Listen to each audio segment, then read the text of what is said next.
আমি দেবাংশু, নিতান্তই সাধারণ এক পর্যটক। আসুন আমার ক্যামেরার চোখে চোখ রেখে একসাথে হারিয়ে যাই ভালো লাগার এক আশ্চর্য জগতে, যেখানে পরতে পরতে মাখানো আছে সুখ।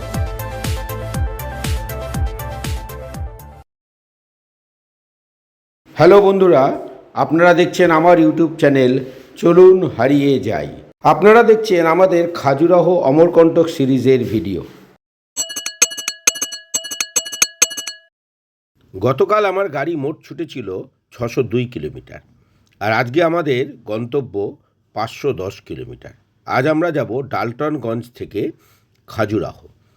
কিন্তু না, আজকে আমরা খাজুরাহ পৌঁছতে পারিনি, পান্না টাইগার রিজার্ভেই আমরা থেকে গিয়েছিলাম। পৌঁছতে না পারার কারণটা কিন্তু এখানে আছে, ভালো করে দেখুন। মাত্র 510 কিলোমিটারের জন্য গুগল দেখাচ্ছে 12.5 ঘন্টা, অর্থাৎ অ্যাভারেজ স্পিড মাত্র 41 কিলোমিটারের আশেপাশে। তার মানে রাস্তা খুব একটা মসৃণ কিছু একটা হবে না। সকাল 7টার সময় ডালটনগঞ্জ থেকে রওনা দিয়ে আমাদের সামনে প্রথমে পড়ল রেণুকোট। এখানে একটা বড় জলাধার আছে, যার নাম গোবিন্দ বল্লভ পন্থ জলাধার। আমরা এইটার ওপর দিয়েই পার হয়ে গেলাম।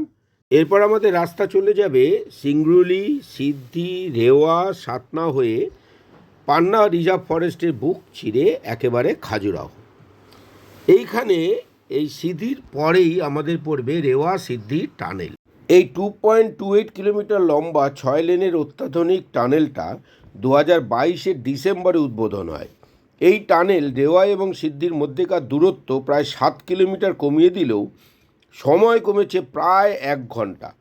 কারণ আগে এই পথটা ছিল মাহানিয়া ঘাট অঞ্চলের মধ্যে দিয়ে, যা ছিল অত্যন্ত দুর্ঘটনাপ্রবণ।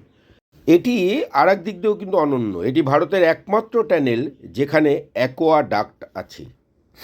রাস্তা মসৃণ না হওয়ায় এবং আমরা ততোধিক সাবধানী হওয়ার ফলে সময় অনেক লেগে গেল। তাই আমরা খাজুরাহের 15 কিলোমিটার আগে পান্না ফরেস্ট লাগোয়া একটা রিসোর্টে আমাদের আজকের যাত্রা শেষ করলাম। স্টার্ট করছি এখন ঠিক 7টা বাজে। আজকের লক্ষ্য খাজুরাহ, 512 কিলোমিটার। কালকে যেরকম রাস্তা এসেছে সেরকম রাস্তা হলে পৌঁছাতে পারবো না। রাস্তা ভালো হলে তবেই পৌঁছানো যাবে। হোটেল ছেড়ে মালপত্র সব গাড়িতে বেঁধে নিয়েছি।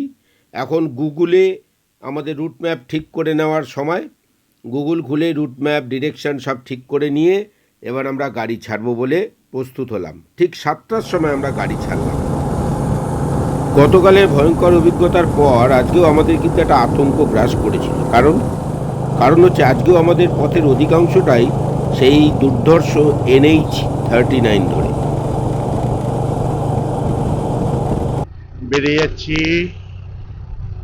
এখানে রাস্তা তো ঠিক আছে, ভেতরের রাস্তা, কিন্তু NH39 যেটা দিয়ে কালকে আমরা এসছি তার যে কি অবস্থা ভগবান জানে।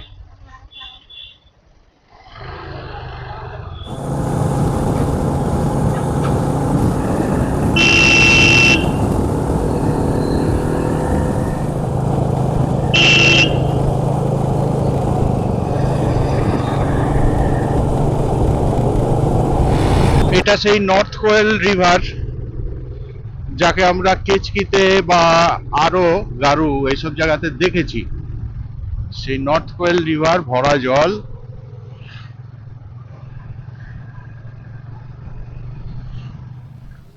আমরা চলেছি নর্থ কোয়েল রিভারের ওপর দিয়ে। এই নদীটা বলা যায় ডালটনগঞ্জের পাশ দিয়ে, একসময় পাশ দিয়ে ছিল, এখন চারদিক দিয়ে দেখলে মনে হবে ডালটনগঞ্জে বুক চিরে বয়ে চলেছে। এটা ডালটনগঞ্জের লাইফলাইন বলা যায়। এবার প্রথমেই গাড়ির পেট ভরে নেওয়ার পালা। এখান থেকে প্রথমে গাড়ি ভর্তি করে তেল নিলাম, নিয়ে আমরা আমাদের গন্তব্যের দিকে এগিয়ে চললাম।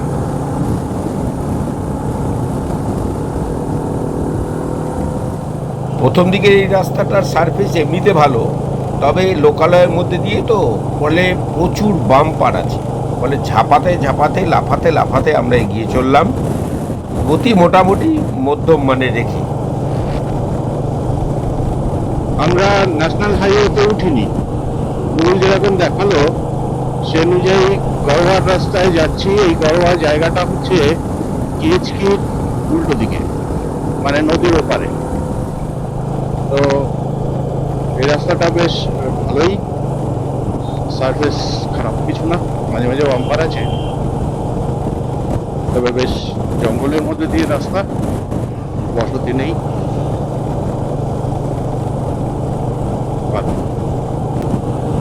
গতকাল রাত্রে খাওয়া দাওয়া এবং বিশ্রাম খুব ভালো হয়েছে, ফলে সকালবেলা আমরা বেশ তরতাজা হয়ে রওনা দিয়েছি। আর সকালবেলা একটা বেশ ঠান্ডা ঠান্ডা ভাব থাকে, ফলে তার মধ্যে গাড়ি চালাতে ব্যাপক লাগে। ছায়াগুলোর অবস্থান থেকে নিশ্চয়ই বুঝতে পারছেন যে সূর্য আমাদের পেছনে, অর্থাৎ আমরা চলেছি সোজা পশ্চিম মুখ। এখন আমরা লোকালয়ের মধ্যে দিয়ে চলেছি, তাই কিছু ট্রাফিক দেখা যাচ্ছে। লোকালয় ছেড়ে বেরোতেই রাস্তা একেবারে ফাঁকা, আর রাস্তার কন্ডিশনও প্রথমে খুব ভালোই পেলাম, পরে গাড়িও ছুটলো মনের মতো স্পিডে।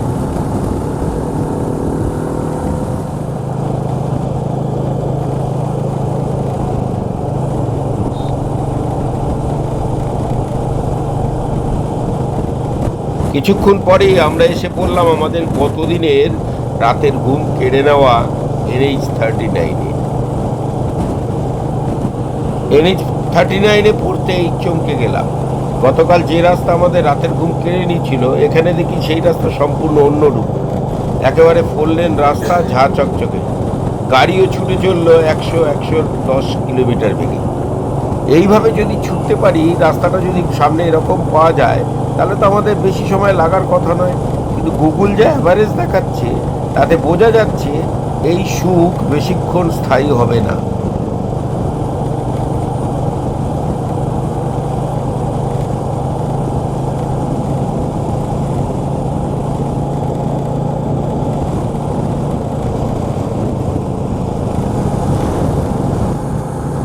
এরকম রাস্তা পেলে আপন মনে গাড়ির স্পিড যে কখন 100 ছাড়িয়ে যায় খেয়ালই থাকে না, মনেই হয় না। পাড়ার রাস্তায় 30-40 কিলোমিটার চালালে যে ফিলিংটা হয়, এখানে দেখুন 100-তে সেই ফিলিংটা আসছে। মনেই হচ্ছে না যে গাড়ি 100-তে ছুটছে বা আমরা 100 কিলোমিটার বেগে গাড়ি ছোটাচ্ছি। ভালো রাস্তার সুযোগ নিয়ে আমরাও ছুটে চললাম তীব্র বেগে। যত তাড়াতাড়ি এই রাস্তাটা কভার করা যায়, ততটা সময় বাঁচানো যায়। কিন্তু কথায় বলে না, সুখ বেশিক্ষণ স্থায়ী হয় না। এই দেখুন, শুরু হয়ে গেল ডাইভারশন।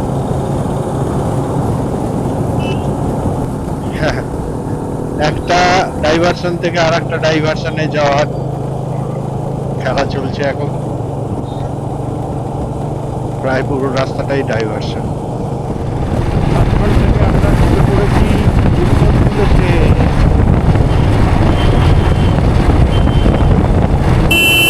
হালকা একটা টি ব্রেক সেরে নিলাম, একটু জলও খেয়ে নিলাম, কারণ জল ছিল না সকালে। এখন আবার শুরু হলো আমাদের যাত্রা। কিছুক্ষণ খুব ভালো রাস্তা দিয়ে এসেছি, এখন আবার রাস্তার কাজ চলছে, ফলে যা হয় আর কি, প্রচুর ডাইভারশন। এও ন্যাশনাল হাইওয়ে 39ই চলছে, পাহাড়ে চড়ার মতো অবস্থা ফিলিংস হচ্ছে। সামনে একটু রাস্তা ভালো দেখাচ্ছে।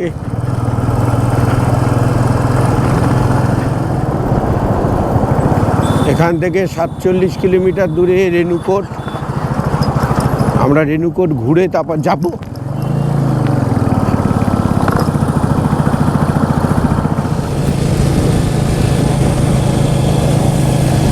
এখন মোটামুটি রাস্তা বেশ ভালোই, জঙ্গলের মধ্যে দিয়ে আমাদের রাস্তা চলেছে, বেশ সুন্দর মনোরম রাস্তাটা। রাস্তা কোয়ালিটিও বেশ ভালো। সামনে চলেছে তাপসদা, দারুণ সুন্দর রাস্তাটা। এখানে গাড়ি বেশ ভালো স্পিডেই চলেছে।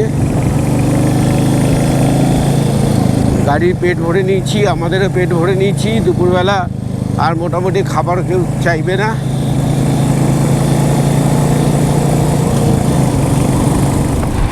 ব্রেকফাস্ট হয়ে গেছে।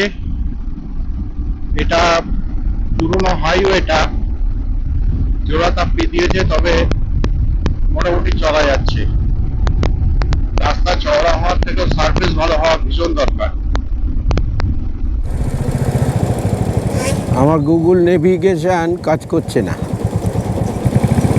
স্টার্ট দিলে আর স্টার্ট নিচ্ছে না, দেখাচ্ছে কিন্তু স্টার্ট দিলে স্টার্ট নিচ্ছে না, এই জিজ্ঞেস করে করে চলেছি।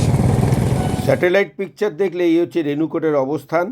পাশেই রেওয়া নদীর ওপর গোবিন্দ বল্লভ পন্থ সাগর বলে একটা ড্যাম আছে, তার পাশ দিয়েই আমরা চলে যাব। এখন আমরা রেণুকূট এসে গেছি। এবার এখান থেকে সামনে 8 কিলোমিটার দূরে রেণুকূট ড্যাম পড়বে। আমরা ড্যামটা দেখে তারপরে এই রেণুকূট হয়েই আমাদের রাস্তা গেছে। আমরা খাজুরাহোর দিকে যাব। তবে আজকে খাজুরাহো পৌঁছতে পারবো কি না একটা সন্দেহ আছে, কারণ পৌঁছলেও প্রায় 10টা বেজে যাবে। অত রাতে পৌঁছানোটা ঠিক হবে কি না দেখি। তার আগে কোথাও থাকার গেলে 1-1.5 ঘন্টা বা 2 ঘন্টার ডিস্টেন্সে।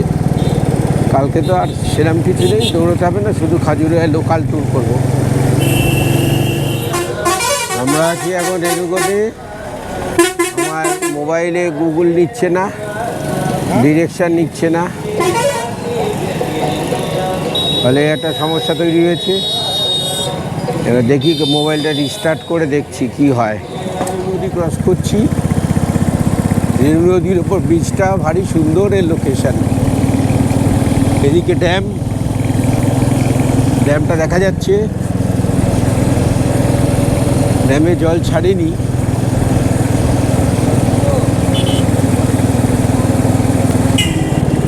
আমরা এখানে একটু দাঁড়াবো। রেণু নদীর ওপর ড্যাম। আমি এখন রেণু নদীর ওপর এই ব্রিজের ওপর দাঁড়িয়ে আছি।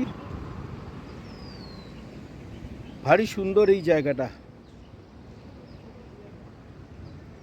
বাইক চড়া মানে কি শুধু দৌড়ে যাওয়া? এগুলো উপভোগ করাও। এই হচ্ছে রেণু নদীর নিম্ন অববাহিকা। দুর্ধর্ষ দুশ্মন, দারুণ লাগছে দেখতে।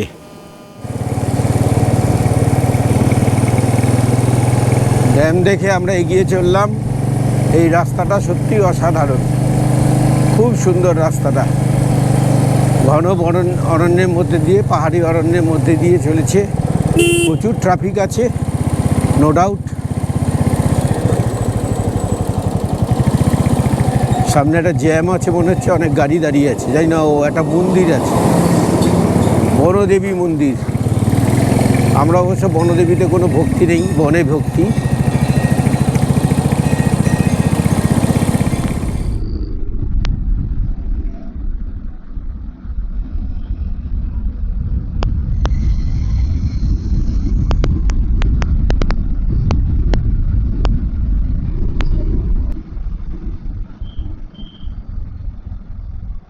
একদম পাহাড়ি ঘাট সেকশন, ঝপ ইউ টার্ন মানে হেয়ারপিন বেন্ড। আমরা ড্যামের দিকে এগোচ্ছি। সুখ সর্বদাই ক্ষণস্থায়ী, এই আপ্তবাক্যটা এই ভারতবর্ষের রাস্তায় গাড়ি চালালে একদম হাড়ে হাড়ে টের পাওয়া যায়। কিছুক্ষণের মধ্যেই আমরা এসে পড়লাম আমাদের আজকের দিনের সবচেয়ে ভয়ঙ্কর রাস্তায়। উফ, এইখানে প্রায় 100 কিলোমিটার রাস্তা আমরা যেভাবে চালালাম, ভাঙাচোরা রাস্তার আসলে কাজ হচ্ছে, সম্প্রসারণের কাজ চলছে বলে রাস্তা একেবারে খুবলে রাখা আছে, চওড়া করার কাজ চলছে। কিন্তু এই কাজ যে কবে শেষ হবে কেউ জানে না। দোকান, অনেকক্ষণ পর একটা টি ব্রেক নিয়েছি। এই যে জায়গাটা, খুব সুন্দর জায়গাটা।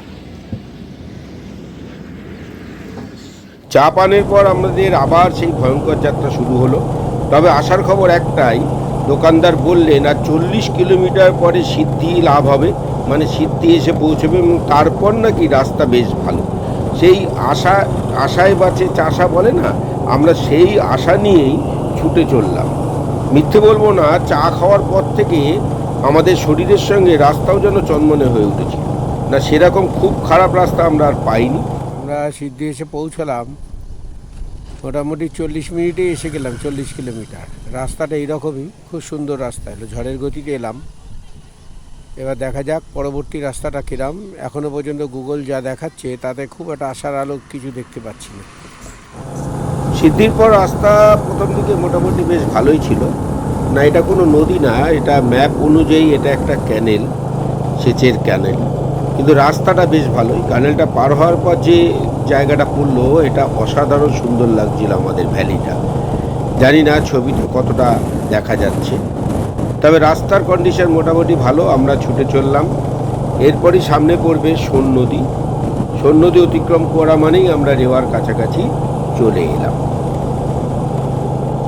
দেখতে দেখতে এই যে এখানে আমরা সোন নদীর ওপর এসে পৌঁছেছি। এখানে সোন নদীটা অতটা চওড়া নয়, কারণ সামনেই যে অমরকণ্টক পাহাড় আছে সেখান থেকে উৎপত্তি হয়েছে। এখনও এর বিভিন্ন শাখা নদী উপনদীর জল সংগ্রহ করে এখনও সে ফুলে ফেঁপে ওঠেনি যথেষ্ট। তবে বর্ষাকাল তো এখনও যথেষ্ট জল আছে। শীতকালে এলে এই জায়গায় সোন নদীকে বেশ শুকনোই লাগবে। এটা পুরনো ব্রিজ, যে ব্রিজটা এখন আর বাতিল।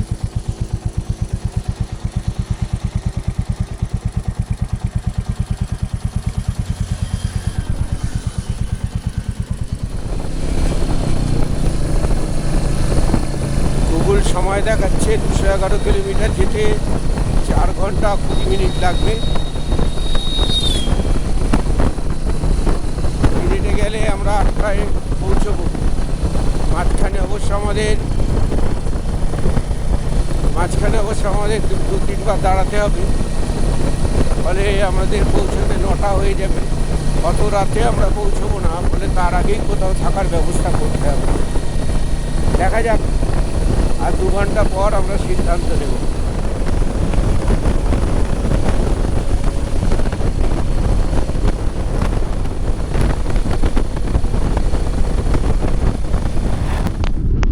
সামনে দেখছি টানেল।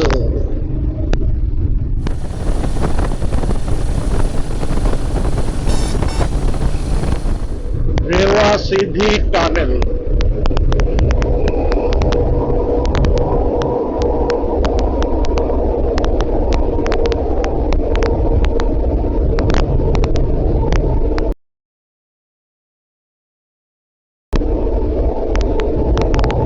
বেশ সুন্দর টানেলটা।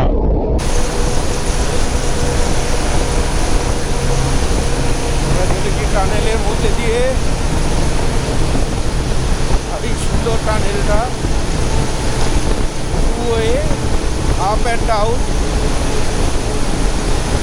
2.8 কিলোমিটার লম্বা 6 লেনের অত্যাধুনিক এই টানেলটি ভারতের একমাত্র অ্যাকোয়াডাক্টযুক্ত টানেল। এটি রেওয়া এবং সিদ্ধির মধ্যবর্তী মোহানিয়া ঘাট অঞ্চলের পাহাড়ের ভেতর দিয়ে গেছে। রাস্তার দূরত্ব এতে কমেছে মাত্র 7 কিলোমিটার, কিন্তু সময় কমে গেছে প্রায় 1 ঘন্টা। এখানে গাড়ির সর্বোচ্চ গতিসীমা 60 কিলোমিটার প্রতি ঘন্টা। এই টানেলটা নির্ধারিত সময় 6 মাস আগেই সম্পূর্ণ হয়ে যায় 2022-এর ডিসেম্বরে। খরচ হয়েছিল 1004 কোটি। শুধু তাই নয়, অত্যন্ত দুর্ঘটনাপ্রবণ মোহানিয়া ঘাট অঞ্চল এড়িয়ে যাওয়া যায়। এখানে স্পিড লিমিট আছে 60 কিলোমিটার পার আওয়ার। আমরা সেটা মেনটেন করে চালানোর চেষ্টা করছি, কিন্তু সার্ভিসটা এত ভালো, মাঝে মাঝেই 65-70 উঠে যাচ্ছে। এটি NH-75-এর ওপর চুরহাট বাইপাসের অন্তর্গত। এখানে 2টো সমান্তরাল টানেল আছে, যারা পরপর একাধিক জায়গায় যুক্ত। এই টানেলের ভেতর সিসিটিভি এবং টেলিফোন বুথও আছে। ওয়াও! এই পথে চলতে চলতে ভারতীয় হিসাবে বেশ গর্বই অনুভব হয়। রাস্তার দুদিকে বেশ কিছু জায়গা জুড়ে সোলার প্যানেল লাগানো আছে। এই জায়গাগুলোয় সৌর বিদ্যুৎ উৎপাদনের পক্ষে খুব আদর্শ জায়গা। গাছপালা নেই, বৃষ্টিপাত খুব কম হয়, তবে রাস্তার দুদিকের ভিউয়ের কোনো তুলনা হবে না, কোনো কথা হবে না। অসাধারণ ভিউ, অসাধারণ। এই জন্যই তো এসব রাস্তায় আসা। এত কষ্ট করে, এত বিচ্ছিরি রাস্তা কষ্ট করে শারীরিক ধকল সহ্য করে অতিক্রম করার পর এটা হচ্ছে পুরস্কার। 5:15 বাজে। আমরা এখন চলেছি সাতনার দিকে। গোয়াতে একটা জিনিস দেখা ছিল, কিন্তু এমন বাজে সময় আমরা পৌঁছেছি, সেখানে আর সময় দেওয়া সম্ভবই হলো না। সন্ধে হয়ে আসছে, ফলে পশু পাখিদের এখন ঘরে ফেরার পালা। ফলে শুরু হলো এখন গো বলয়ের গো যন্ত্রণা। এখন রাস্তায় মাঝে মধ্যেই এরকম গরুর পাল পড়বে। মোটামুটি সূর্য ডোবার পথে, একটু পরে আলো চলে যাবে। আমরা সাতনা থেকে 3 কিলোমিটার দূরে আছি। সিমেন্ট প্ল্যান্টটার পাশ দিয়ে ঠিক না, কাছ দিয়ে আসলাম। ওখানে দেখলাম আমার ট্রলি রয়েছে, সম্ভবত কাছের কোনো খনি থেকে সরাসরি কিছু উপাদান আনার জন্য।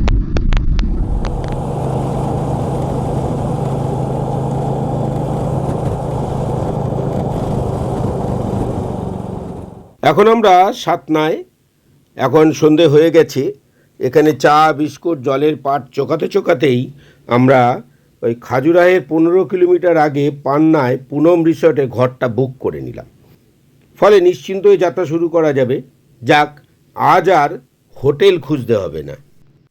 সাতনা থেকে যখন রওনা দিয়েছিলাম তখনই অন্ধকার হয়ে গেছে, তাই রাস্তায় আর খুব একটা কিছু ছবি তুলিনি। আর রাস্তাও কন্ডিশন খুব একটা ভালো ছিল না, ফলে রাস্তাতেই পুরো কনসেন্ট্রেট করতে হচ্ছিল। এই যেমন এখন আমরা চলেছি পুরো পান্না অভয়ারণ্যের মধ্যে দিয়ে, কিন্তু এই অসাধারণ সুন্দর অভয়ারণ্যটাকে অন্ধকারে কিছুই দেখতে পাচ্ছি না, আর দেখার সুযোগও নেই, কারণ রাস্তার সারফেস বেশ খারাপ। ফলে সেদিকেই 100% কনসেন্ট্রেশন দিচ্ছি, দিয়ে চালিয়ে যেতে হচ্ছে। পান্নাতে একটা হোটেল বুক করা হয়েছে, রিসোর্ট। সেটা পান্নার যে ফরেস্ট, সেই ফরেস্টের একদম গায়ে, একটু দূরে। দেখা যাক থাকাটা কেমন হয়।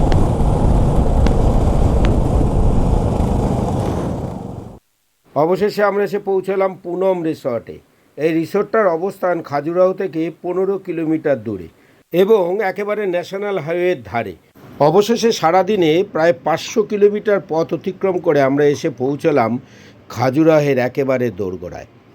শরীর প্রচণ্ড ক্লান্ত, এসেই খাবার টাবার অর্ডার দিলাম, দিয়েই আমরা আজকের মতো রেস্ট নিয়ে নিলাম। আর এই লজটা ভীষণ সুন্দর। কাল সকালে দেখাবো, পরের এপিসোডে দেখাবো আপনাদের সেই লজটাকে। আজ তাহলে আসি, তাহলে আবার দেখা হবে আমাদের পরের এপিসোডে। আপনারা যারা এখনও আমার চ্যানেলটা সাবস্ক্রাইব করেননি, তারা অবশ্যই সাবস্ক্রাইব করে নেবেন, আর নিজের বন্ধুমহলেও একটু শেয়ার করে দেবেন। ধন্যবাদ।